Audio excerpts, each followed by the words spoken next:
Imagine a man called Aaron, who grew up in a simple home and heard stories from an early age about how his family, even without great wealth, always found a way to prosper. Aaron remembers his grandfather saying, "Prosperity is not in the money itself, but in what you do with it and what you know." He didn't understand this very well until he saw for himself how his grandfather used these principles in practice, turning a small neighborhood store into a successful business and a reference for the community. But what is the secret that Aaron has inherited? How did a community so marked by history manage to cross centuries and become one of the most prosperous in the world? In this video, we'll dive into the 7 powerful principles of Jewish prosperity, practices that go beyond simply making money and reveal a path to a life of fulfillment and purpose. Get ready, because by the end of this video, you'll have the key to transforming your own vision of success. Now let's find out what really makes someone prosper. 1. Always learn. From an early age, many Jews learn that knowledge is a treasure that no one can take away. In Jewish tradition, there is the idea that knowledge is a light that guides people, showing them ways to face any challenge. It's like having a map to success. Learning is not just memorizing facts, but understanding how the world works and how we can make a difference in it. Let's imagine Aaron, a young Jewish boy who grew up hearing his grandfather say, "Never stop learning, my son, because what you know helps you grow." With this idea in mind, Aaron not only went to school, but also spent hours studying business, economics, and human behavior. Before opening his first store, he spent months observing the commerce in his town. He saw which products people bought, how successful stores organized their shelves strategically, and how a smile from the salespeople made the customer feel welcome. Aaron learned all this and applied it to his business. What seemed like an ordinary store began to thrive because Aaron never stopped learning and improving his strategies. For him, learning was the secret to seeing opportunities that other people didn't see. 2. Work hard. In Jewish culture, work is not just a way of earning a living, but a source of dignity and fulfillment. Many Jews believe that by dedicating themselves to work with heart and effort, they are giving their best, and in return, the world also responds positively. Working with dedication is like planting seeds every day and, over time, reaping the fruits of success. Sarah, a hard-working woman and mother of 2, opened a bakery in the neighborhood where she lived. At first, she was afraid, because there were already other bakeries and she knew the competition would be tough. But Sarah knew that dedication would set her apart. Every day before the sun came up, she was there, baking fresh bread and melt-in-your-mouth pastries. She didn't just bake bread. She put love into every recipe. She gave each customer a smile, knew their name, and remembered their preferences. Over time, Sarah's bakery became a success, and she realized that, more than a bakery, she had created a special place for the community. This success came about because she worked with love and dedication, showing that a job well done brings rewards that go far beyond money. 3. Spend carefully and save a little. Many Jews are taught to treat money with respect. It's not about accumulating wealth, but about using money in an intelligent and planned way. It's like a tree that if you look after it, water it, and protect it, will grow and become strong, bearing fruit for a long time. For Jews, spending wisely is a way of building a stable and secure life. Imagine David, a simple man who worked as a clothes salesman.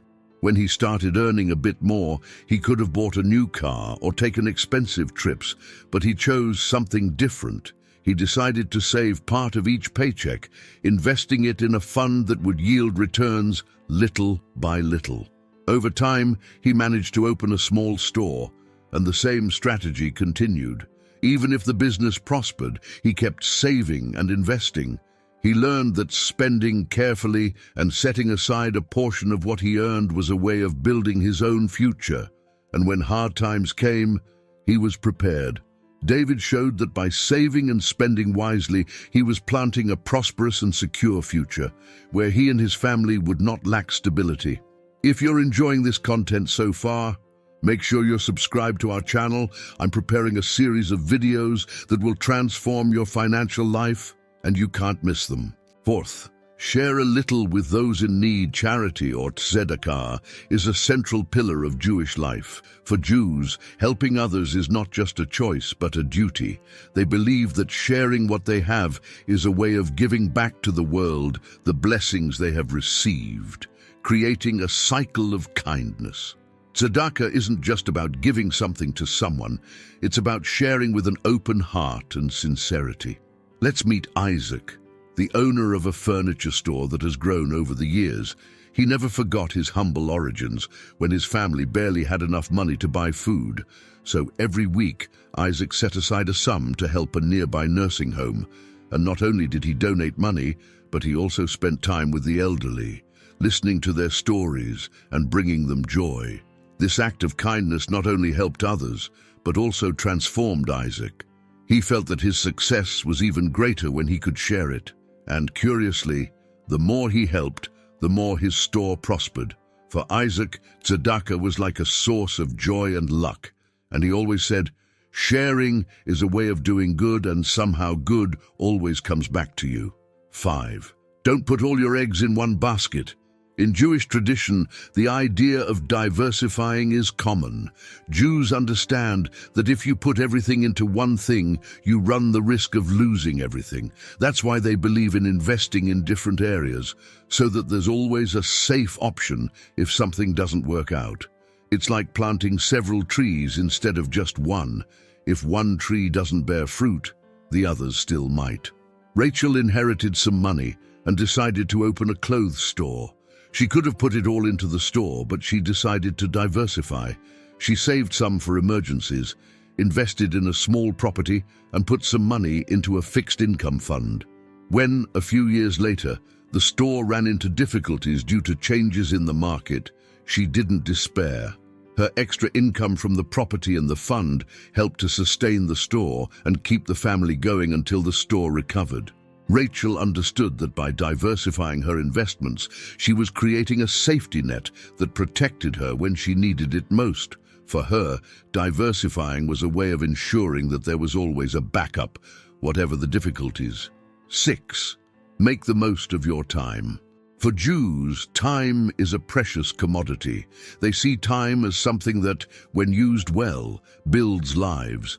Spending the day without purpose for them is like wasting an opportunity to grow. Every day is a chance to learn, work, and make a difference.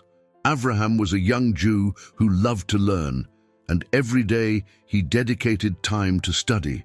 He knew that every minute was valuable, and that the more he used his time productively, the more he could achieve.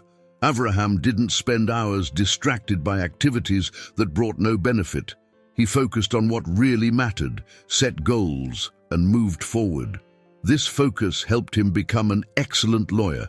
He showed that when you value time, you can take advantage of all the opportunities that life offers. 7. Never give up. Be strong. Jews have a long and often challenging history, but for them, every difficulty is a chance to grow. The idea of resilience, that is, being strong and not giving up, is very important. They know that when you persist, you learn to overcome obstacles and achieve your dreams. Let's think about Miriam, who opened a coffee shop in her town. At first, sales weren't going well, and she was afraid she wouldn't be able to keep the business going. Instead of giving up, she decided to see it as a learning experience. Miriam started looking at what she could improve. She changed the menu, decorated the place in a more welcoming way, and started offering live music events. The changes worked, and over time, the cafe became a popular spot in the city. For Miriam, every obstacle she has faced has made her stronger and wiser, and in her view, resilience is what helped her achieve success and build something lasting. These principles show that prosperity for Jews is not just about money. It's about living life in a wise and balanced way, making choices that bring happiness and purpose, caring for others, and creating a legacy that lasts for generations to come. It is these values that together form the basis of a full and prosperous life. When you finish watching this video, visualize the journey of Aaron, Sarah, David, Isaac, Rachel, Abraham, and Miriam as living inspirations of these 7 principles, each of them found in the simplicity of Jewish values, a way to prosper, not just financially, but in personal fulfillment and impact on the lives of others. Aaron learned that prosperity doesn't lie in money, but in dedication, knowledge, planning, and resilience. And just like him, you too can apply these teachings to your life. Ask yourself, how can I use my time more wisely? How can I work with more dedication and share a little with those who need it? How can I start today with small changes? Imagine the impact you can have on your life and on those around you by putting each of these principles into practice. Turn your journey into a story of achievement and purpose, a story that inspires others, just like the stories you've just heard. And don't stop there. Take advantage of the fact that your heart and mind are already open and click on the next video that appears on the screen. Let's continue this journey of learning and evolution together. Prosperity begins with each small step, and the next one is appearing on your screen. If you've made it this far in the video, comment, "I stayed until the end." When I see that comment, I'll be happy to reply because I'll know that you're on the right track to becoming rich soon and that you've stuck with me to the end. See you next time.